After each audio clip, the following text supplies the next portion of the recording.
What did the part-time work experience you did as a teenager and college student do to shape your work ethic today?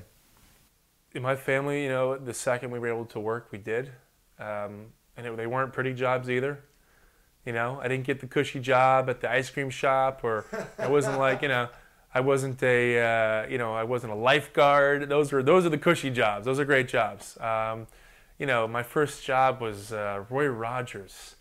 I was the fry guy. I mean, I come home stinking of French fries and grease. My next job was I worked at Friendly's as a dishwasher. I mean, I had the really tough job, the really nasty jobs going, early on. And, the legal age to work in New Jersey is 15. And so literally the second I turned 15, we got a job. My sister too, same thing. We weren't the wealthiest family. We didn't have all the money in the world where we wouldn't have worked. And I'm not sure if my parents would have let us not work anyway.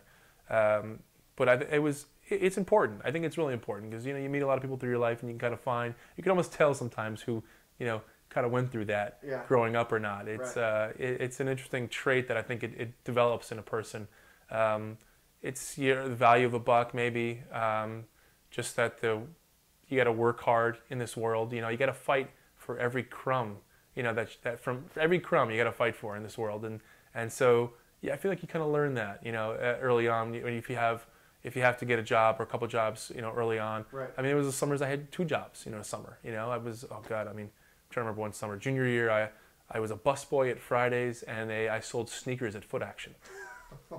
I would do like double shifts. I would like say 8 hours in one, 8 hours in the other. They're both in the same mall. I mean, that was a little over the top actually. Now thinking back on it, that sucked. But it was, it develops kind of who you are. It definitely develops who you are. And I think as you get older, you realize, that you start working a little smarter and not harder. But when you're 15, 16 years old, you take what you can get as a job. You do whatever whatever it is. Yeah. So. Yeah, I mean, it's kind of a classic story. It's nothing new, I think, as far as, if you get it, if you work hard early on, if you learn that value, you don't take for granted things later in your life. You don't necessarily, you don't have a sense of entitlement that I think is sometimes the downfall of some people. Yeah. So.